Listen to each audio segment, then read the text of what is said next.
আপনার বাড়িতে হয়তো কোনো অ্যাজমার রুগী আছে, খুব কাছের মানুষ, আপনার বাবা মা কিংবা আপনার ছোট সোনামণিটা।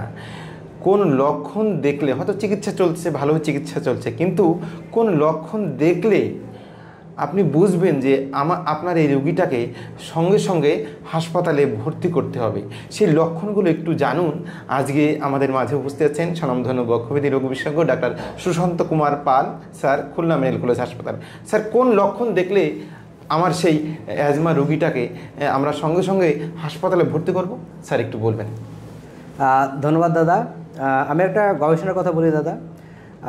জিনা যেটা বললাম, তারা যে গবেষণা করছে, দেখা গেছে যে যাদের অ্যাজমাতে মারা যায় তাদের কিন্তু 96% মারা যায় লো এবং মিডিল ইনকাম কান্ট্রিতে, এবং এটা কিন্তু প্রিভেন্টেবল। মানে কিন্তু চাইলে কিন্তু এটা প্রতিরোধ করতে পারি। আচ্ছা, কারণ কীভাবে আমরা প্রতিরোধ করতে পারি বা কোন কোন লক্ষণ দিলে আমরা মানে হসপিটালে ভর্তি হবে। দেখা যাচ্ছে আমাদের রোগীরা কিন্তু হসপিটালে এখন শেষ পর্যায়ে, তার অক্সিজেন পাওয়া যাচ্ছে না, প্রেশার পাওয়া যাচ্ছে না, পালস পাওয়া যাচ্ছে, সেই সময় আসে। এই রোগে কিন্তু মৃত্যুর অনেক বেশি থাকবে। কারণ আমরা বলি আপনার যদি কাশি বা শ্বাসকষ্ট থাকে, আমরা বলি একটা দিদিকে আপনার রিলিভার দিই, যে আপনি এটা ব্যবহার করেন, এবার যখনই হবে তখন আপনি ব্যবহার করবেন। আমরা বলি যে অ্যাজমা সাধারণত কি সকালের দিকে বাড়ে, রাতের দিকে বাড়ে। যদি এমন হয় যে আপনার সকালের থেকে শুরু হয়ে দুপুর পর্যন্ত আসে, তাহলে কিন্তু আপনার এটা মাথায় রাখতে হবে, আপনি কিন্তু খারাপের দিকে চলে যেতে পারছেন বা চলে যাচ্ছেন।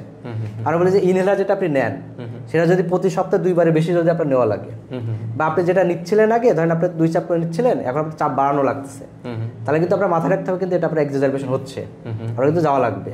যদি দেখেন আপনাদের কাছে যে আপনার শরীর নীল হয়ে যাচ্ছে, ঠিক আছে, আপনার শ্বাসকষ্ট প্রচণ্ড, আপনার শ্বাসকষ্ট আপনার এই যে আমাদের বলি বুকের যে পাঁজরের ভিতর ডেবে যাচ্ছে, তাহলে কিন্তু আপনার মাথায় রাখতে হবে আপনাকে হসপিটাল ভর্তি হতে হবে। আর অনেক সময় বলি যে অক্সিজেন স্যাচুরেশন দেখা যায়, এটা কত পার্সেন্ট, আপনার শরীরে অক্সিজেন কতটুকু। তো দেখা যায় এটা হচ্ছে আপনার 90%-এর কম চলে আসে, 90% কম চলে আসে, কিন্তু অবশ্যই আপনাকে হসপিটাল ভর্তি হতে হবে। এরপরে যেটা বলবো যে আপনি ইনহেলার নেওয়ার পরেও অথবা আপনার গ্যাস নেওয়ার পরেও, মানে আমরা যারা নিউবুলাইজেশন করি, আপনার কমতেছে না, তখন কিন্তু আপনাকে সতর্ক হতে হবে যে আপনাদের হসপিটালে ভর্তি হতে হবে। আর আরেকটা আছে যে পিক ফ্লোমেট্রি বলি, আমরা যে একটা মেশিন আছে, মেশিনটা ফু দিতে বলি সকালের মধ্যে পরে, সেটা দেখতে বলি, এবং এখানে দাগ কাটা থাকে যে আপনি নর্মাল নাকি মধ্যম রিক্সে নাকি হাই রিক্সে। যদি দাগের নিচে যদি চলে আসে, তাহলে কিন্তু অবশ্যই আপনাকে সতর্ক হতে হবে যে আপনার হসপিটাল ভর্তি হওয়া লাগে। এখন মূলত বলে যেতে আপনার শ্বাসকষ্ট বাড়তে থাকে, যদি আপনি যে ইনহেলার নিচ্ছেন, ইনহেলার যদি আপনার কাজ না করে, আপনার যদি অক্সিজেন স্যাচুরেশন যদি কমে যায়, আপনার যদি প্রচণ্ড শ্বাসকষ্ট হয়, আপনি যদি দেখেন যে আপনার কী জন্য বললাম পিক ফ্লোমেট্রি যেটা বলি আমরা, ওরাতে আপনার আস্তে আস্তে শ্বাস মানে যে আপনার শ্বাস দেওয়ার যে ক্ষমতা এটা আস্তে আস্তে কমে যাচ্ছে, তাহলে কিন্তু আপনার অবশ্যই হসপিটালে ভর্তি হতে হবে। আচ্ছা, ধন্যবাদ স্যারকে। কাছ থেকে আমরা শুনছিলাম যে আমাদের অক্সিজেন স্যাচুরেশন মাপার যে মেশিন আছে, সেখান থেকে কিন্তু আমরা দেখতে পারি যে আমাদের এই এমার্জেন্সি রোগীগুলোর কিংবা বাড়িতে, কারণ এই অক্সিজেন স্যাচুরেশন মাপার মেশিনটা এখন কিন্তু খুব একেবারে স্বল্পতম দামে কিন্তু আমাদের যে ওষুধের দোকানে পাওয়া যায়, এবং এটা একবারে আপনি নিয়মকানুনটা শিখলে সঙ্গে সঙ্গে কিন্তু এই মাপাটা সম্ভব আমাদের বাড়িতে যারা অ্যাজমা রোগী আছে, তাই তো স্যার? হ্যাঁ, আমাদের এটা সম্ভব। ধন্যবাদ দাদা। এটা কিন্তু খুবই কম দামে পাওয়া যায়। এবং আমি বলবো আপনার দর্শকদের, যাদের বাড়িতে অ্যাজমা আছে, সিওপিডি আছে, বা শ্বাসকষ্টের রোগী আছে, হার্টের রোগী আছে, তার অবশ্যই বাসায় একটা পালস অক্সিমিটার রেখে দেবেন। কারণ এটা কিন্তু খুবই গুরুত্বপূর্ণ একটা মানে উপাদান, যেটা আপনি আঙুলে দিলে কিন্তু দেখতে পাবেন যে তার শরীরে অক্সিজেন কতটুকু আছে। আমাদের নর্মাল যে 96% মতো নর্মাল, তার যদি 93-এর নিচে চলে আসতে থাকে, তখন কিন্তু আপনার সতর্ক হতে হবে যে আপনার কিন্তু অক্সিজেন কমে যাচ্ছে।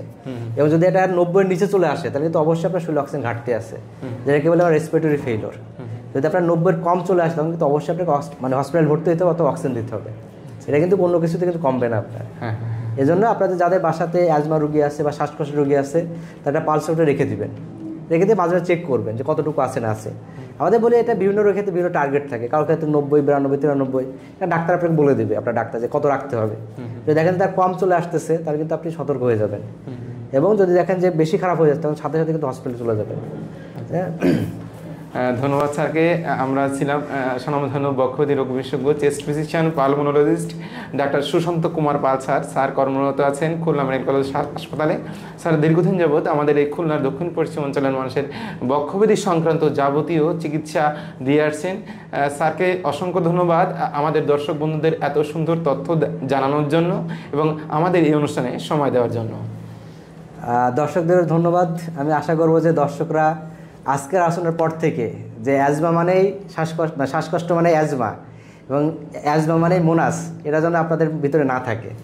যদি আপনার কাশি, শ্বাসকষ্ট, বুকে শব্দ থাকে, যদি আপনার অ্যালার্জির সমস্যা থাকে, তাহলে অবশ্যই আপনি একজন বক্ষব্যাধি বিশেষজ্ঞ ডাক্তারকে দেখাবেন।